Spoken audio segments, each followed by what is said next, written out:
हाँ दोस्तों, आज हम बात करेंगे कॉन्स्टिपेशन के बारे में। वो कॉन्स्टिपेशन जिन्हें कब्जियत कहते हैं। कब्जियत एक ऐसी बीमारी है जिसमें एक बार हो जाने के बाद लोगों को बार बार कब्जियत होना स्टार्ट होता है। ये कैसे होते हैं, क्यों होते हैं, इसके होने के कारण वो कितनी बीमारी को जन्म देते हैं, आज इसी के बारे में पूरी हमारी वीडियो रहेगी। इसी वीडियो को पूरे लास्ट तक देखें, क्योंकि ये वीडियो पार्ट 1 रहेगी और पार्ट 2 जो वीडियो रहेगी वो उसमें हम आपको दिखा देते हैं ये बायोलैक, ठीक है, ये सिरप के बारे में हम बताएंगे, ठीक है, और इसके बारे में पूरी जानकारी आपको देंगे। सबसे पहले हम जानेंगे कॉन्स्टिपेशन कहते किसको है। कॉन्स्टिपेशन यानी कि जब कब्जियत हो जाती है हमारी इंटेस्टाइन में। क्यों होती है कब्जियत? जब पानी कम हम पीते हैं। पहली जड़ क्या होती है, अगर पानी आप कम पी रहे हैं तो आप जो खाना खाए हैं वो मिक्सअप होने के लिए अपने स्टोमक में उन्हें चाहिए, जगह चाहिए कि अगर आप एग्जाम्पल के लिए आप समझें कि अगर आप आटा लेते हैं और उसको रोटी बनाने के लिए क्या करते हैं, आप उसको पानी मिला करके पहले उसको आटा बनाते हैं। जब वो बन जाता है तो छोटा छोटा करके आप रोटी को बनाते हैं। उसी तरह से कॉन्स्टिपेशन में होता क्या है कि जब आप खाना खा लेते हैं, जैसे सूखा खाना खा लिए तो आप सूखा रोटी खा लिए तो रोटी जिस तरह से चिबा लिए, चिबा करके आप खाने को निगल लिए और वो आपके पेट में चला गया। लेकिन अगर आप पानी कम पिए हैं तो वो बढ़िया से मिक्सअप नहीं हो पाएगा, और जब बढ़िया से मिक्सअप नहीं हो पाएगा तो आपके जूस जो होते हैं, सेक्रेटरी जूस हो गया, यानी कि जो बाइल डक्ट जो आपके लीवर तरफ से आ रहा है, हेपाटोपैनक्रियाटिक डक्ट जो आपका कॉमन बाइल डक्ट से लेकर के कॉमन बाइल डक्ट और कॉमन बाइल से लेकर के जिसको सीबीडी कहते हैं, फिर सीबीडी से आपका हेपाटोपैनक्रियाटिक डक्ट जो पैनक्रियाज मिल करके एम्पुला ऑफ वेटर में जाकर के सेकंड पार्ट ऑफ ड्यूडेनम में एक जूस को हमें दिया जाता है। किस लिए? क्योंकि जो हमारा स्टोमक में मिल करके आ रहा है वो हमारा जूस मिलेगा कहाँ पे, हमारा सेकेंड पार्ट ऑफ ड्यूडेनम में, और वहां से मिलता जाएगा और फिर क्या होगा, फिर पाचन क्रिया को सही बनाया जाएगा, ठीक है, एक लेयर है। दूसरी बात ये होता है कि आपका जो इंटेस्टाइन का म्यूकोसा रहता है, ठीक है, जिसको आप देखते हैं इसके 4 जो लेयर होते हैं, ऊपर में रहता है आपका सिरोसा, ठीक है, मस्कुलर लेयर, उसके बाद में होता है सबम्यूस्कुलर और सब म्यूकोसल, उसके बाद में होता है म्यूकोसल। वो लेयर में अगर म्यूकोसल जो लेयर है जहां से म्यूकस सिक्रेट होता है, अगर वो कम हो जाता है तो भी आपको कॉन्स्टिपेशन हो सकता है। लेकिन ये होता म्यूकस कब कम होता है, जब आप डेली इनटेक में जो 3 लीटर आपकी नॉर्मल्स होते हैं, 2 से 3 लीटर आपके नॉर्मल जो डाइट में पानी पीना चाहिए वो अगर आप पानी नहीं पीते हैं तो ये धीरे धीरे कम होता जाता है, और जब कम होता जाता है तो भी ये शिकायतें आती है। पहला।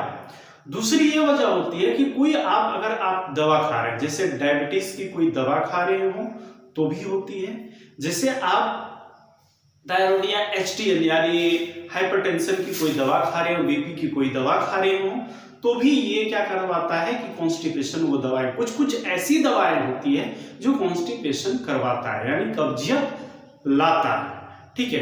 तो वो सब के लिए उसका निदान होता है, उसको अगर आप बढ़िया से चाहें कि हम इसको ट्रीट कर सकें तो उसमें क्या होता है कि आप पानी को ज्यादा पीना होता है। पहला, पानी पीने के फायदे ये होते हैं कि अगर आप पानी कम पीते हैं तो सबसे पहले अगर कोई दवा खा रहे हैं तो आपकी किडनी पे असर पड़ेगा। दूसरी बात ये होती है कि पचेगा नहीं, क्योंकि खाना ही मिक्सअप नहीं होगा आपका स्टमक में, तो आपका पाचन क्रिया जो होगी वो सही नहीं हो पाएगी, ठीक है। तो तीसरी बात ये होती है कि अगर आप पानी नहीं पिए हैं तो जलन, पेट में जलन जैसे आना शुरू करना और आपके छाती पे जलन देना, ठीक है। तो ये सारे सिम्टम्स जो होते हैं वो आपको देखने के लिए मिल जाते हैं। किसमें देखने के मिलते हैं? कॉन्स्टिपेशन में। रही बात अब इससे आगे होने वाली बीमारियां और क्या ला सकता है। देखिए, बार बार कॉन्स्टिपेशन जब होता है ना तो आपकी हार्ड हो जाती है स्टूल। स्टूल का मतलब होता है जो आप पैखाना करते हैं, वो जो पैखाना आपका निकलता है वो हार्ड हो जाती है। जब हार्ड हो जाएगा तो आप क्या करेगा? आप बाई फोर्स लगाएंगे। बाई फोर्स का मतलब वो आप ताकत लगा करके पैखाना करेंगे। और जब ताकत लगा के पैखाना करेंगे तो वो क्या होगा? वो ये होगा कि आपका जो हार्ड स्टूल रहेगा, अगर जरा सा भी अगर कुछ उसमें स्क्रैचेस वगैरह होंगे तो आपका जो म्यूकोसल लेयर है, एनस का जो आपका म्यूकोसल लेयर है, उसको वो चीरता हुआ पैखाना आपका निकलेगा। अब होगा क्या कि वहां एक इन्फेक्शन क्रिएट हो। जो इन्फेक्शन क्रिएट कर रहा है, कौन इन्फेक्शन क्रिएट कर रहा है? जब आप हार्ड स्टूल जब प्रेशर लगा करके आप पैखाना कर रहे हैं तो आपका क्या हो रहा है कि वो जो आपका पैखाना का रास्ता जो है उसको छिल गया, और छिल के वजह से वो इन्फेक्शन हुआ, और इन्फेक्शन होने की वजह से आप उस समय लापरवाही किए। लापरवाही ये किए कि आप तुरंत जाकर के डॉक्टर को नहीं दिखाए। अगर डॉक्टर को दिखाते तुरंत इन्फेक्शन के लिए दवा चलती तो आपका ठीक हो जाता। उस समय नहीं दिखाए, बाद में ये रखते रखते क्या होता है कि ये इन्फेक्शन ज्यादा हो जाता है और इसी को बवासीर के नाम से ले जाते हैं। और लोग साल तक, 6 महीना तक दवा खाते रहते हैं। कभी एक डॉक्टर को दिखाते हैं, कभी दूसरे डॉक्टर को दिखाते हैं, कभी तीसरे डॉक्टर को दिखाते हैं, और फिर ये हो जाता है कि होता है, ठीक हो गया, फिर हो गया, ठीक है। तो ये इन्फेक्शन जड़ से ठीक जब करना होता है तो वो इन्वेस्टिगेशन किया जाता है। एक प्रोटोस्कोप आती है, उस प्रोटोस्कोप से, ठीक है। ये प्रोटोस्कोप से क्या होता है कि देखने के बाद में पता चल जाता है कि इन्फेक्शन कितना है और क्या हमें जो ऑपरेशन करने की जरूरत है या ऑपरेशन करने की जरूरत नहीं है, ठीक है। तो ये फाइंड आउट हो जाता है उसमें। दूसरी बात ये होती है ना कि एक आपको हार्निया बना सकता है। यही अगर कॉन्स्टिपेशन है, आपने इलाज नहीं करवाया तो कॉन्स्टिपेशन बार बार चलता रहा, आपको कब्जियत होती रही, पैखाना आपका हार्ड होता गया, और आप जब भी जाते हैं लेटरिन करने के लिए तो आपको बल लगाना पड़ता है या तो खैनी खाना पड़ता है, उसके बाद में आपको लेटरिन होती है।